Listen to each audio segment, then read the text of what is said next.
নমস্কার সবাইকে।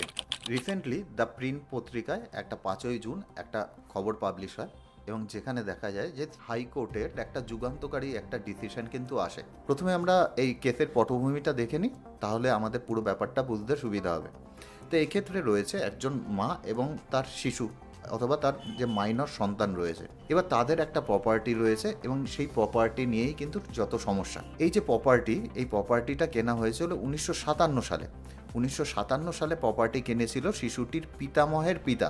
এখানে যদি দেখি যে ধরে নিলাম এই শিশু রয়েছে, অর্থাৎ তার পিতা এই প্রপার্টিটা কিনেছিল এবং পরবর্তীকালে পারিবারিক ধারাবাহিক উত্তরাধিকার সূত্রে সম্পত্তি হস্তান্তরিত হয়, অর্থাৎ এখান থেকে এখানে আসে, এখান থেকে এখানে, এবং তারপরে তার পিতার যখন মৃত্যু হয় এখান থেকে এই সন্তানের হাতে আসে এবং সেটা হয় 2018 সালে।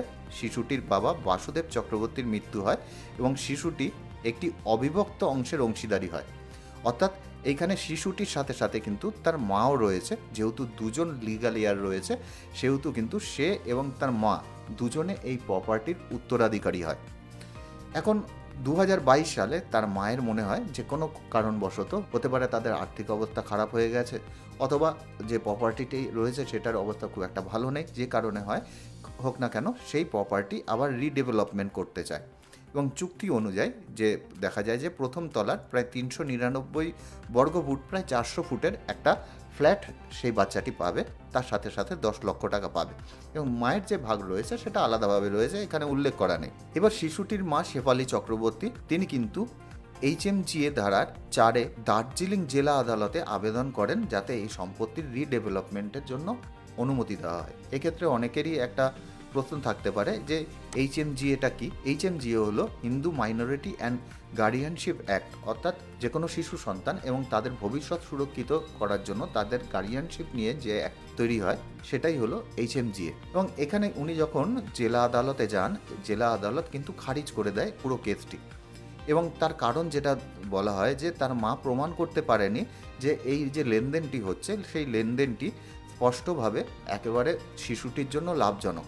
অর্থাৎ যখন কোনো প্রপার্টি দেখা যাবে কোনো মাইনরের সাথে আরেকজন কোনো ব্যক্তির রয়েছে, তখন এই পুরো প্রপার্টিটার যদি কোনো ধরনের কোনো ডেভেলপমেন্ট বা কোনো কিছু একটা হস্তান্তরিত হতে হয়, সেক্ষেত্রে দেখা যাবে যে আমাদের কিন্তু কোর্ট থেকে একটা পারমিশন নিতে হয় এবং কোর্ট থেকে পারমিশন নেওয়ার সময় কোর্টও কিন্তু নিশ্চিন্ত হতে চায় যে এই প্রপার্টি বিক্রির জন্য অথবা ডেভেলপমেন্ট হওয়ার জন্য যে শিশুটি আছে তার ডাইরেক্টলি অথবা ইনডাইরেক্টলি তার বর্তমান অথবা ভবিষ্যতের জন্য সেটা লাভজনক হবে। তার মা যখন জেলা আদালতে যায়, জেলা আদালত খারিজ করে দেয় যে এর জন্য কিন্তু এই শিশুটির কোনো ধরনের কোনো লাভ হচ্ছে না।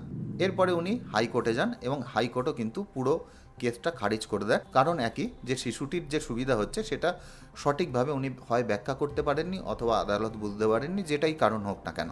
এরপরে উনি চলে যায় সুপ্রিম কোর্টে এবং সুপ্রিম কোর্ট ওনার আবেদন কিন্তু মঞ্জুর করে দেয় এবং এক্ষেত্রে সুপ্রিম কোর্ট বলে যে ধারা 4 বলছে এখানে শিশুটির যে স্বার্থ সেটাই কিন্তু সর্বোত্তম, অর্থাৎ শিশুর স্বার্থ আমাদের প্রথমে দেখতে হবে। প্রাকৃতিক অভিভাবক অর্থাৎ তার মা যে প্রাকৃতিক অভিভাবক, শিশুটির সম্পত্তির বিশ্বস্ত রক্ষক এবং লেনদেনটি যদি শিশুর জন্য প্রয়োজনীয় এবং স্পষ্টভাবে লাভজনক হয় তবে আদালত অনুমতি দিতে পারে।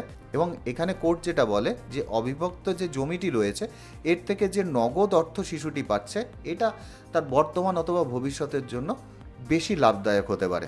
এখানে সুপ্রিম কোর্ট বলে শুধুমাত্র আনুমানিক ভিত্তিতে অথবা আশঙ্কার ভিত্তিতে আবেদন খারিজ করা যাবে না, আদালতকে সতর্কভাবে পরীক্ষা করতে হবে এবং প্রস্তাবিত লেনদেনটি শিশুর বর্তমান বা ভবিষ্যতের স্বার্থ রক্ষার্থে কোনো ধরনের কোনো ক্ষতি করবে কিনা সেটা দেখতে হবে। এবং আরেকটা জিনিস বলে যে অপ্রাপ্ত বয়স্করা সাধারণত দীর্ঘমেয়াদী যে ফলাফল রয়েছে সেটা বুঝতে পারেন না এবং তার জন্যই কিন্তু এই পুরো আইনটা বানানো হয়েছে। এবং চূড়ান্ত রায় যে জিনিসটা সুপ্রিম কোর্ট দেয়, যে সমস্ত কিছু বিচার করে সুপ্রিম কোর্ট শেফালি চক্রবর্তীর আবেদন মঞ্জুর করে এবং তার অপ্রাপ্তবয়স্ক পুত্রের পক্ষে নির্মাতার সঙ্গে ডেভেলপমেন্টের চুক্তি সম্পাদনের অনুমতি দেয়।